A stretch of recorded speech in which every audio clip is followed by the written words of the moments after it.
Je vais maintenant faire la programmation de la balle. Donc, je retourne dans mes consignes. Ce que j'ai fait ici, c'est que je vous ai mis le code qui existait déjà dans le personnage parce que c'est le personnage qui déclenche le lancement de la balle. Donc, je vais aller rajouter des lignes de code pour rajouter la balle.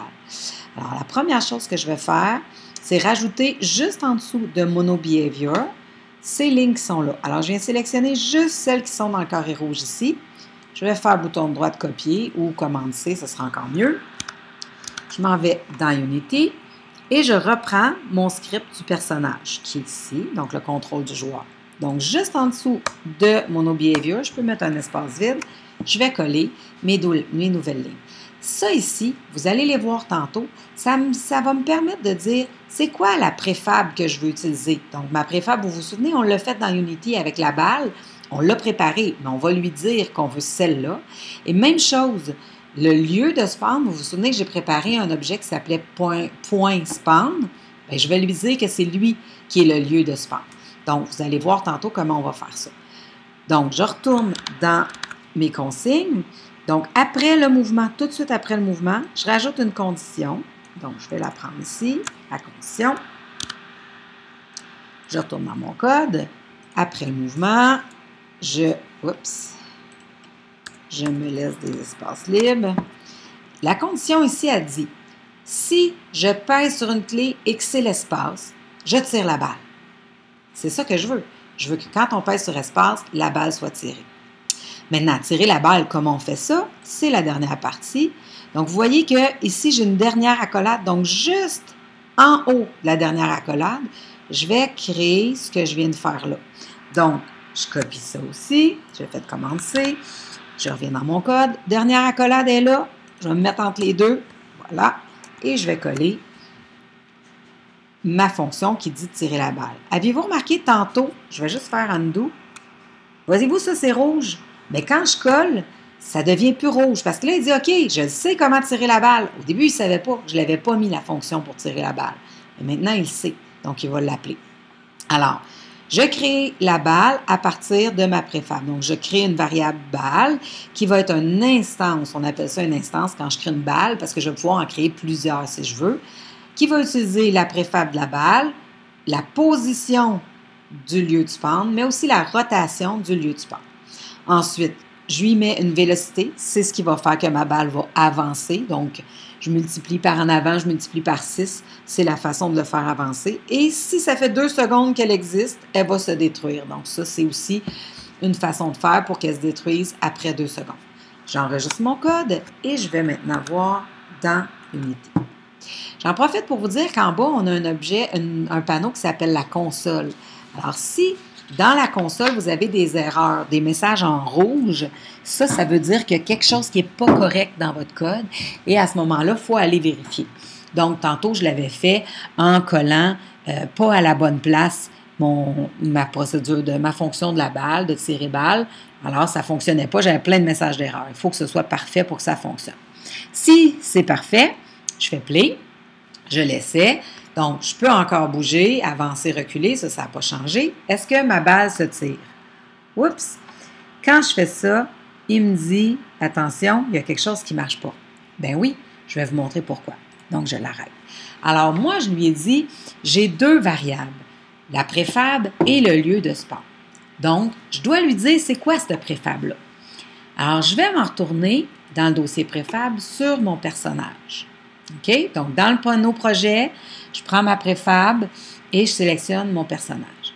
Voyez-vous, le script, il a rajouté 2 affaires. Voyez-vous ça, je vous disais tantôt, moi, je n'ai pas mis d'espace, mais lui, il reconnaît que comme il y a une majuscule, il m'a mis un espace. Donc, la préfab de la balle et le lieu de spawn, il les veut maintenant. Alors, la préfab de la balle, je la prends. Dans préfab, je la prends, puis je dis, c'est elle, la préfab de la balle. Voilà. Ensuite, le lieu de spawn, je ne le vois pas. Pourquoi? Parce qu'il est dans mon personnage. Alors, je vais ouvrir mon personnage. Là, il y a plein de cossins, le cône, le sphère, le cube, des anneaux, mais je vois le point de spawn. Je le prends ici et je le glisse directement dans la variable lieu de spawn. Donc, mes 2 variables que j'ai définies dans mon code ici, qui s'appelait préfab balle. Voyez-vous qu'il était collé tout ça et lieu spawn. Quand je reviens dans Unity, préfab balle, j'ai dit je veux ma balle de neige et le lieu spawn, j'ai mis mon point de spawn. Je peux aller refermer ici tout ça parce que ça devient achalant d'avoir tout ça. Je vais enregistrer ma scène ici et je vais faire play pour voir si ça fonctionne. Là, je pourrais avoir des petites surprises. Bon, donc là, il me donne encore un message d'erreur. Je vais vérifier quand même. Oh, j'ai une balle. Mais, ma balle, elle s'en va vers le côté au lieu de s'en aller vers l'avant. Donc, il va falloir que j'aille faire une rotation à mon lieu de spawn. En fait, mon message d'erreur, c'est celui de tantôt. Je vais l'arrêter. Je vais faire clear. Il ne devrait plus apparaître là, normalement parce que si je le refais, voyez-vous, c'était le même message que j'avais eu tantôt parce que je n'avais pas mis mes choses. Donc là, ça va bien, mais on s'entend que je vais avoir un problème de rotation. Alors, j'arrête ça. Je retourne sur le personnage qui, lui, est sur la scène. Je vais chercher mon point de spawn et je vais lui faire une rotation. Là, il faut que je trouve sur quel axe j'ai besoin de le faire. Donc, je vais faire des essais pour vous montrer. Donc, voyez-vous qu'en ce moment, la flèche rouge est en avant, mais moi, mon personnage, ce que je voulais, voyons, je voulais que ça s'en aille vers l'avant, donc dans le sens de la flèche rouge, mais c'est pas ça qui est arrivé. Ce qui est arrivé, c'est que c'est allé vers le sens de la flèche bleue. Donc, je voudrais que ma flèche bleue devienne en avant. Donc, je vais changer ma rotation en X pour vous montrer. Donc là, je vais faire des 90 degrés.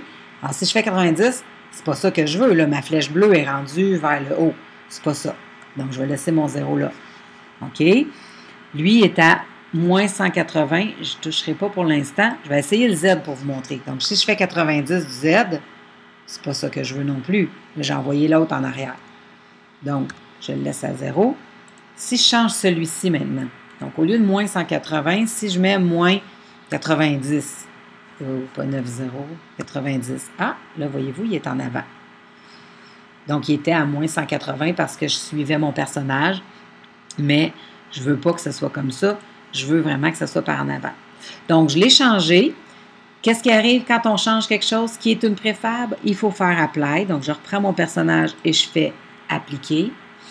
Et je vais aller réessayer ça, voir si ça fonctionne. Donc, voyez-vous, quand je tire ma balle, voyez-vous que la zone de collision est touchée un petit peu avant que ça arrive à mon personnage. Et comme j'ai mis, non, excusez, je ne sais pas viser.